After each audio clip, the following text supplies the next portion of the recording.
तमिलनाडु के एक छोटे से शहर में एक ज्वेलरी शॉप खुलती है जो धीरे धीरे अपने बेहतरीन स्कीमों से पॉपुलर हो जाती है। देखते ही देखते इस ज्वेलरी शॉप के हर आउटलेट के आगे भीड़ लगनी शुरू हो गई और लोगों ने अपना खूब सारा पैसा इन्वेस्ट करना शुरू कर दिया।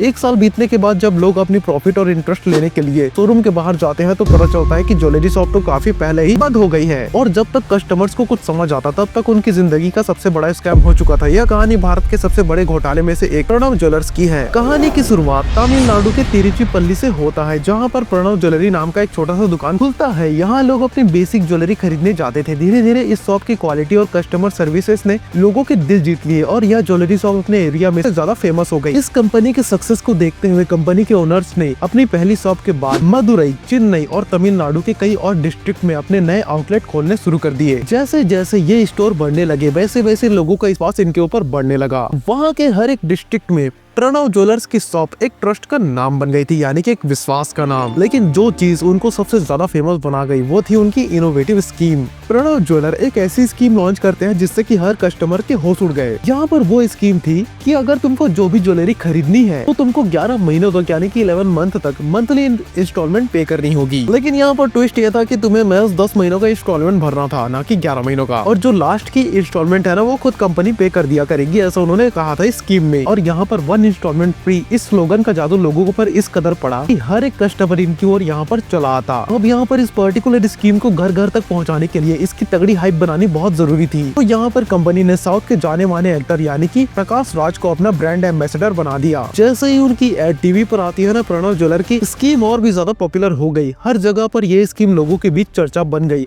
प्रणव ज्वेलर ने और भी ज्यादा स्कीमें निकाली, जैसे कि पुरानी ज्वेलरी को एक्सचेंज करने की स्कीम, जिसमें यहाँ पर आप अपनी पुरानी ज्वेलरी देकर 1 साल बाद नई डिजाइन की ज्वेलरी ले सकते थे, वो भी बिना किसी कमीशन या फिर बिना किसी एक्स्ट्रा पैसा दिए। यह सब स्कीम लोगों को और भी ज्यादा अट्रैक्ट करने लगी और जब लोगों ने देखा कि प्रणव ज्वेलर की स्कीम से उन्हें एक तरीके से रिटर्न मिल रहा है तो बहुत लोगों ने यहाँ पर इसको एक इन्वेस्टमेंट करने का ऑप्शन बना लिया। एक तरफ सेविंग अकाउंट या फिर FD 5 से 7% का इंटरेस्ट दे रहा था, तब यहाँ पर प्रणव ज्वेलर्स ने 15 से 17% का रिटर्न लोगों को देना चालू कर दिया। और उस टाइम पर प्रणव ज्वेलर की ये स्कीम इतनी ज्यादा पॉपुलर हो गई कि लोगों ने इस पर अंधा भरोसा करना शुरू कर दिया था। और इसका यहाँ पर बड़ा रीजन ये था कि यह कंपनी कोई छोटी शॉप की नहीं थी, बल्कि तमिलनाडु के हर डिस्ट्रिक्ट में अपनी प्रेजेंस बनाने वाली कंपनी की थी। लोगों ने यहाँ पर एक बार भी नहीं सोचा कि उनका पैसा किसी बैंक या फिर फाइनेंशियल इंस्टीट्यूट के पास नहीं, बल्कि एक प्राइवेट ज्वेलरी इनके ओनर के पास जा रहा है, जिसकी सेफ्टी की गारंटी यहाँ पर बिल्कुल भी नहीं थी। यानी कि इस हद तक प्रणव ज्वेलर का ब्रांड ट्रस्टेड था वहाँ पे। और इसी भरोसे के बदौलत लोगों ने अपना पुराना ज्वेलर भी उनके पास इन्वेस्ट करना शुरू कर दिया, यानी कि गिरवी रखना शुरू कर दिया। लेकिन यहाँ से ठीक 1 साल बाद जब लोग अपने पुराने ज्वेलरी लेने के लिए वहाँ दुकान पहुँचे तो शॉप बंद निकली। इंक्वायरी करने पर पता चला कि शॉप के ओनर गायब हो गए। यह सिचुएशन काफी गंभीर हो गई। जिन भी लोगों ने अपना पैसा इन्वेस्ट किया था सबके पैरों तले जमीन खिसक गई। अब लोगों ने यहाँ पर पुलिस कंप्लेन करना शुरू कर दिया। प्रॉब्लम ये थी कि जब लोगों ने पुलिस स्टेशन में कंप्लेन की तब उन्हें पता चला कि कोई क्लियर अथॉरिटी ही नहीं है जो ऐसे केसेस को हैंडल कर सके। अगर कोई इंश्योरेंस फ्रॉड होता तो RRDA के पास कंप्लेन होती, अगर बैंक फ्रॉड होता तो RBI के पास, या फिर म्यूचुअल फंड के इश्यूज होते तो भी सेबी के पास। लेकिन इस केस में यहाँ पर लोगों को समझ ही नहीं आ रहा था कि कंप्लेन करे तो करे कहाँ। लेकिन जैसे जैसे यहाँ पर कंप्लेंट्स बढ़ती गई पुलिस ने यहाँ पर इन केसेस को गंभीरता से लेना शुरू कर दिया। अब ये केस यहाँ पर बहुत ही ज्यादा कॉम्प्लिकेटेड था और बहुत सारे लोगों के यहाँ पर पैसे भी फंसे हुए थे। तो इस केस में यहाँ पर इकोनॉमिक ऑफेंस विंग EOW भी इन्वेड हो गई और यहाँ पर EOW और पुलिस ने मिलकर प्रणव ज्वेलर्स पर रेड किया। और इस रेड के बाद जो उनको पता चलता है वो काफी ज्यादा शॉकिंग होता है। प्रणव ज्वेलर की किसी भी सोने की शॉप में सोने का एक टुकड़ा तक मौजूद नहीं था और वहाँ पर महज थोड़ा बहुत चांदी मौजूद था। और ये सब देखकर लोग बहुत ही निराश हो गए, क्योंकि ज्यादातर लोगों ने यहाँ पर अपनी पूरी की पूरी मेहनत की कमाई लगा दी थी, वो भी ये सोच कर कि उनके महीनों का सब्र का फल उन्हें आज मिलने वाला है। लेकिन उनको यहाँ पर क्या मिलता है? धोखा। EOW के ऑफिसर यहाँ पर कंपनी के ऑफिशियल बुक्स को चेक करते हैं, यानी कि रिकॉर्ड्स को। वहाँ से उनको ये पता चलता है कि वो लोगों के पैसों को फेक कंपनीज में ट्रांसफर कर दिया करते थे और ये कंपनीज एक दूसरे को पैसे ट्रांसफर करती गई, जिसकी वजह से यहाँ पर मनी फ्लो को ट्रैक कर पाना बहुत ही ज्यादा मुश्किल हो गया था। और इसी ऑफेंस के बाद ED भी यहाँ पर इस केस में इन्वॉल्व हो गई थी। जब एक बार फिर यहाँ पर ED ने सर्च किया तो 23.5 लाख की अनएक्सप्लेन्ड कैश,